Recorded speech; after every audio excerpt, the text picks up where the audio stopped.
Barbara Greene joining us again, our certified orofacial myofunctional therapist. Excited to have her back today live on the podcast and the Zoomcast to talk more about the work she does. First and foremost, welcome back to the show. How are you? I am good, thank you. Great. Tell us a little bit about who you are and what you do for new time listeners out there.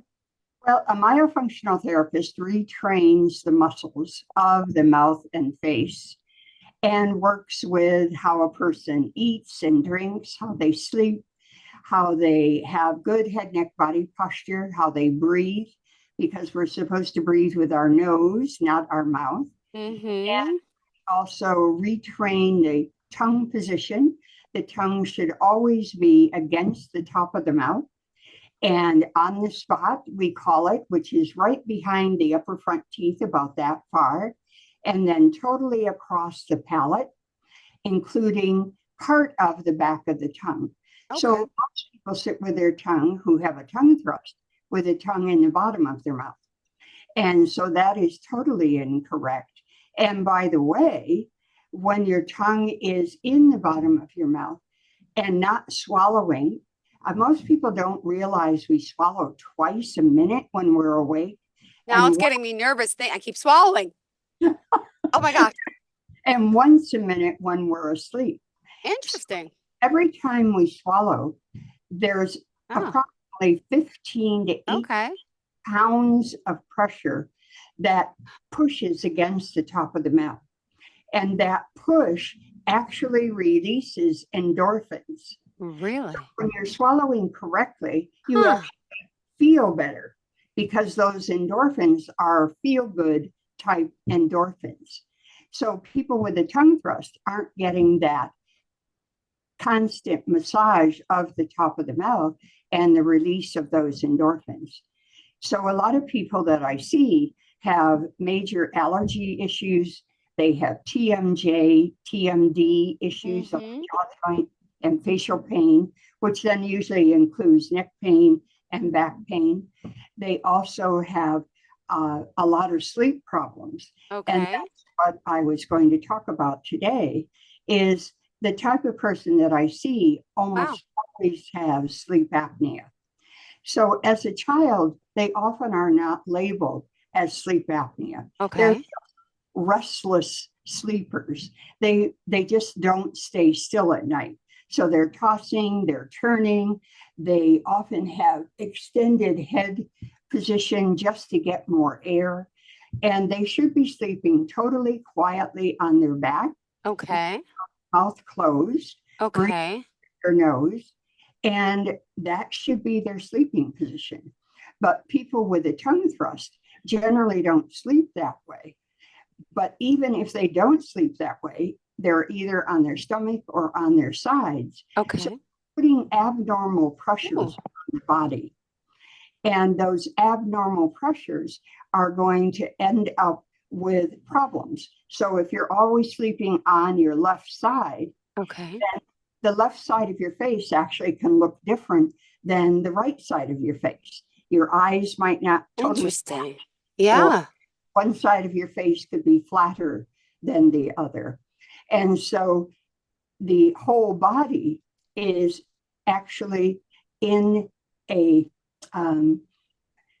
position that causes stress, in other words. Okay. So if you're on your side, the other thing that they do is they often sleep with their hands under their face or under the pillow under their face. So that's putting abnormal pressure. As well. Or they sleep with their arms up under their face or under the pillow. Or some people actually hold like a teddy bear and they've got the animal against their face. So, my son does that right now. He's 9. Yes. And so how they sleep is so much a part of what is going to happen to them in the future, as far as their bite and needing orthodontic treatment, as far as allergies and needing allergy treatment and being on drugs all the time, or their breathing and having to use steroids and things to try to help them to breathe. So sleep apnea is a subject that people hear about now because Yeah. people are dying from sleep. Oh. They literally, their airway is cut off at night. Oh. So when you aren't using your tongue correctly, the tongue, when you're asleep, falls back against your throat, and the soft palate and uvula is Okay. correctly, so it falls back against the throat and Wow. it actually cuts off your airway. So Oh. there's hundreds and hundreds of thousands of people who now have sleep apnea, and it's getting worse and worse. So how do they solve the problem? Yeah. They put them in a CPAP machine, Mm-hmm. Heard about those. yeah, to try to give them more air. Yeah. And then they also put them in an appliance that holds their whole jaw forward. So then it's holding the jaw forward so the tongue can't fall back and touch. Okay. Okay. But guess what? When you wake up in the morning and you take that appliance out, you have no bite. So they go to Interesting. bite and their bite is totally not in the right place because Okay. they've stretched all of those muscles in their face Yeah. inside their mouth for what, 8 hours, 9 hours, 10 hours, whatever they sleep. And so now the muscles are forward. And so their bite is gone. Okay. It's really quite a big mess of what sleep apnea is. And a lot of times they're even sent to hypnotherapists or psychologists to see what kind of stress Yeah. they're.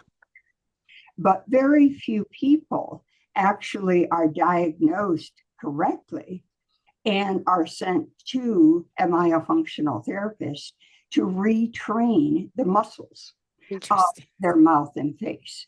So it's a very simple process, actually.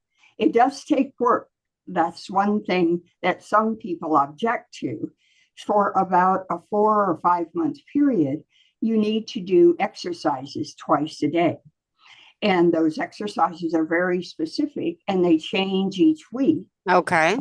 so that they're being taught how to use their muscles correctly, where their tongue is at rest, Got it. their lips closed, to Mm-hmm. swallow a new way, Got okay, it. to sleep a new way. Huh. And so many people have very poor posture now because of iPhones and because of computers and iPads, and they're always looking down. And so now they have an incorrect head and neck and body posture. Okay. And that has gotten worse and worse and worse. And so with kids, a few years ago, it was Yeah. backpacks because the schools were taking out the lockers, Mm-hmm. people doing the school shootings, which of course we still do have. But Yeah. now all the kids have to carry all their books in a backpack. Mm-hmm. So that backpacks weigh around 75 pounds by the time you get notebooks and your lunch and your purse and your books and everything in it. And then they don't want to be cool and hang it the way it's supposed to be. They want to be super cool and just hanging off of one shoulder. Mm-hmm. Now you're imbalancing the whole head, neck, body posture. And that is totally wrong. So we actually have created quite a mess for people. Yeah. As Huh. they have a swallowing issue, they have a postural issue, they do not use their muscles correctly. And then at night, they're cutting off their airway several Yeah. times a night. And that's what sleep apnea is. And of course, then they send them for a sleep study.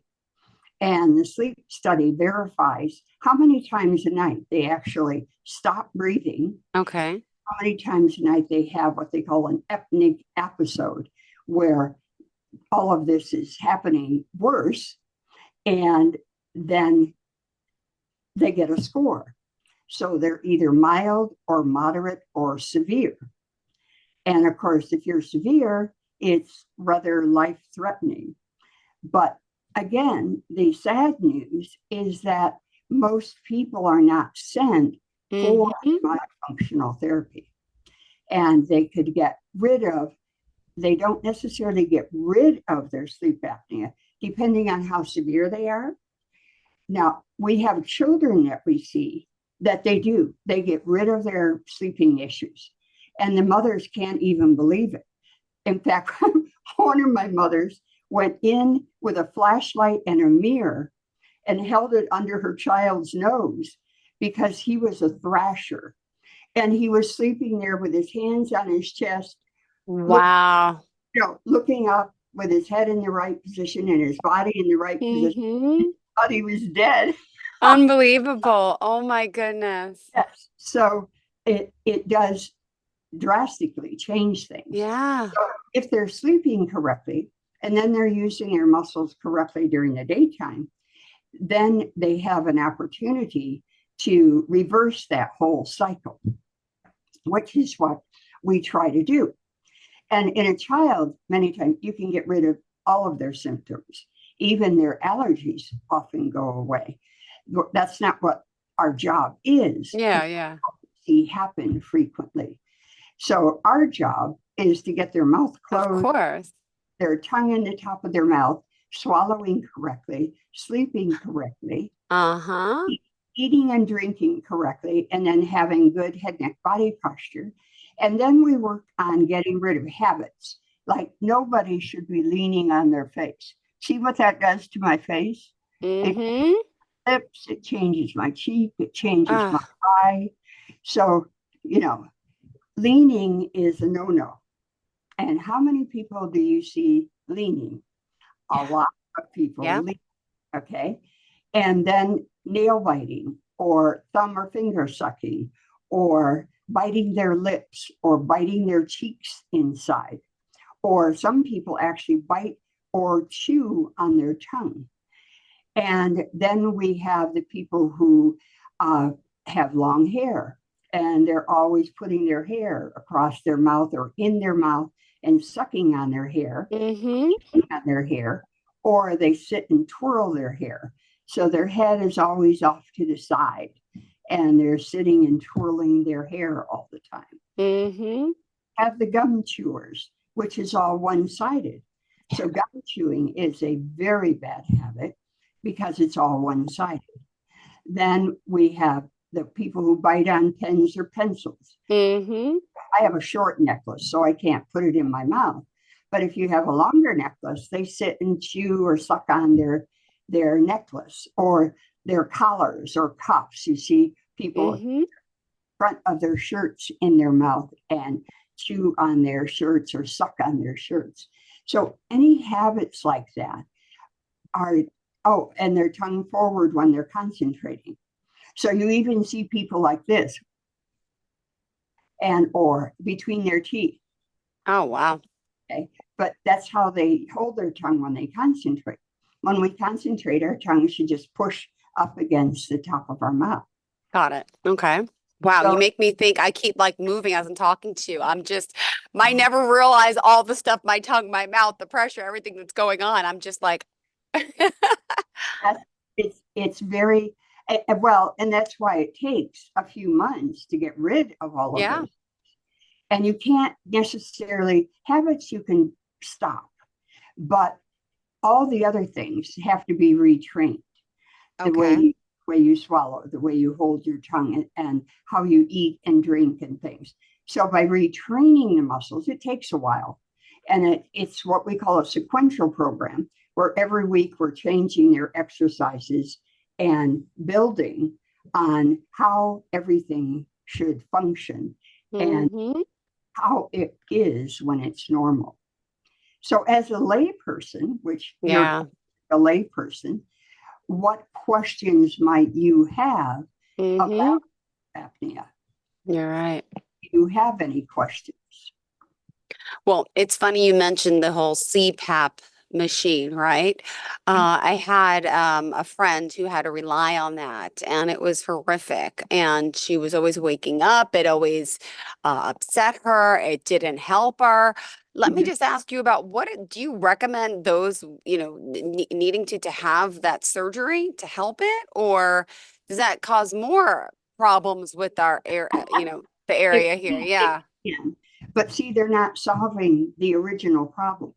Okay. They're only trying to, it's kind of like using a cane if you have a bad leg and you have a limp Got it. or a bad, Mm-hmm. it doesn't solve the problem. It only helps you to walk a little easier and the have you have always have the fear of falling, Mm-hmm. have something like that. So it helps you to have more stability, but it hasn't solved the problem. You might need a knee replacement or a hip replacement, or you might need cranial osteopathy. Cranial osteopathy repositions all the bones of the skull and the body Yeah. into the right working position.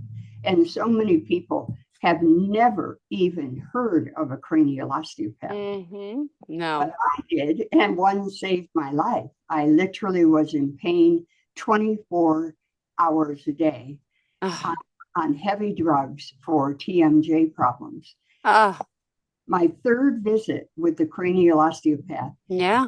I heard like this cork exploding inside my head, and Mm-hmm. all the pain disappeared. Oh, And she had moved the bones of my skull into a right position so that I was no longer under that horrendous stress that I previously had been under just a few seconds before. So wow. it's pretty amazing what people don't know about. And myofunctional therapy has been around in Europe.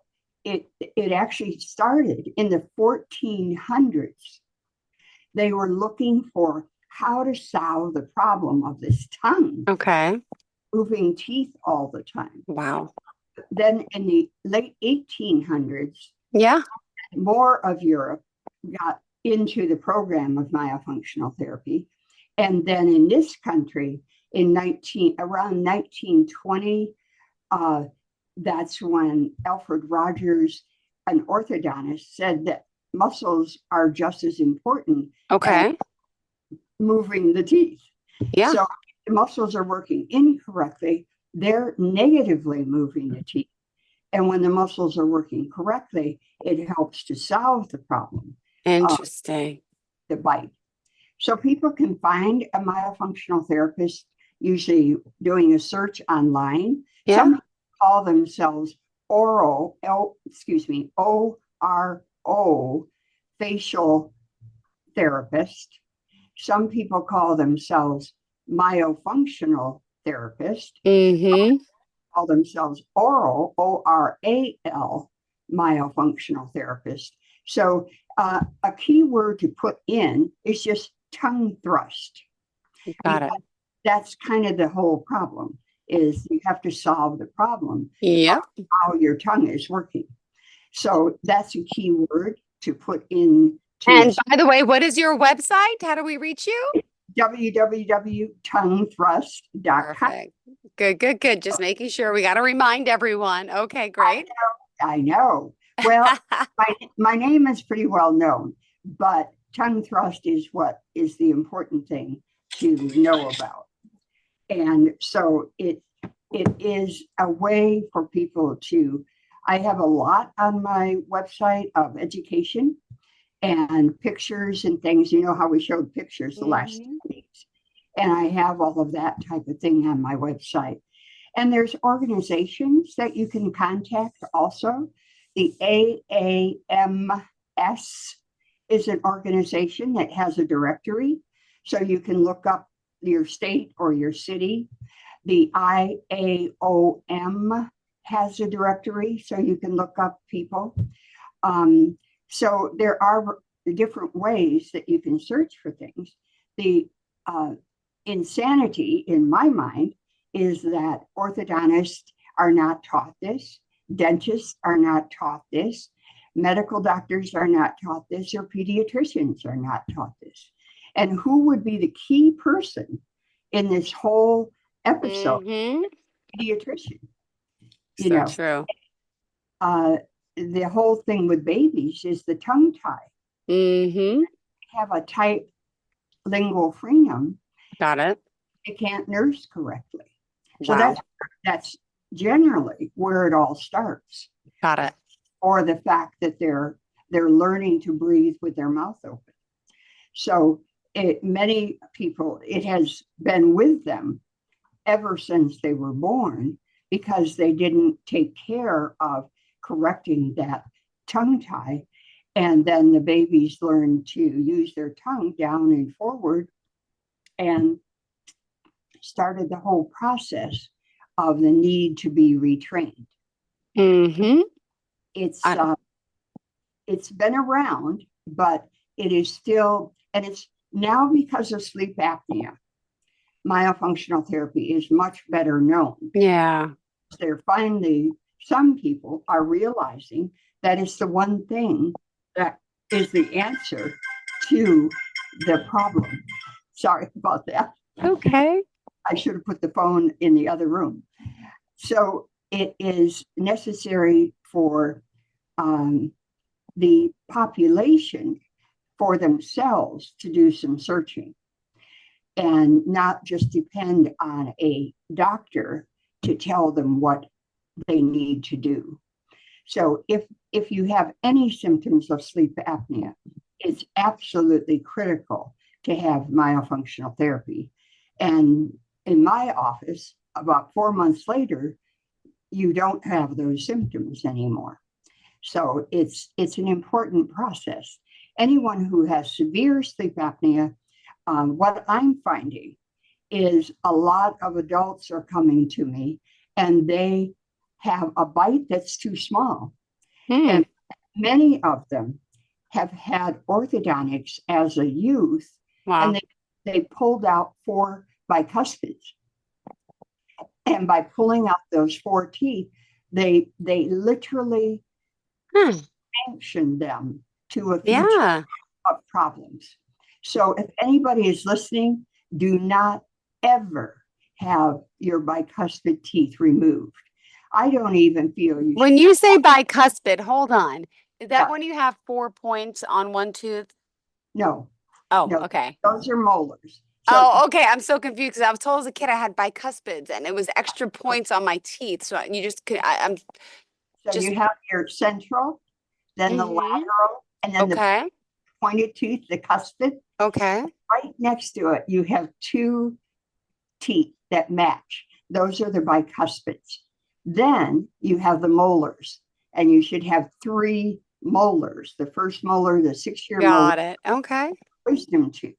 Got it. All right. Thank you for that. Well, unfortunately, we are out of time. Alex, we got a late start today. Please tell us how we can reach out to you, and how did you want to kind of sum up for today? Well, anyone having sleep apnea needs to look into a myofunctional therapist and find someone who can help you, or contact me and I can see you on Zoom. And so it's www.tonguethrust.com. And it's Barbara Greene with an E on the end. So Greene with an E. And my number is 805-452-4302. Perfect. So lots of ways to get to me. Great. Well, thank you so much for being here. My email, go ahead. Barbara@tonguethrust.com. Yeah. Awesome. Thank you so much. Always a pleasure having you here. Looking forward to next time we connect, okay? All right. Thank you. All right. Have a great day. To all of our listeners and viewers, stay tuned. We'll be right back with more.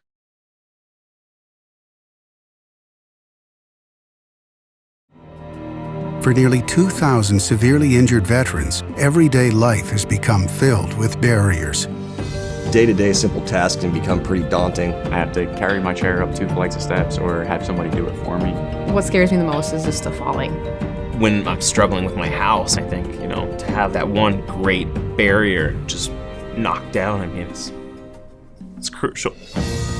Home for Our Troops is a wonderful nonprofit that builds a mortgage-free, fully adaptive, handicap-accessible house. And there's no catch. It'll be our very first home that we've ever owned. This is a game changer. This is where your life begins again.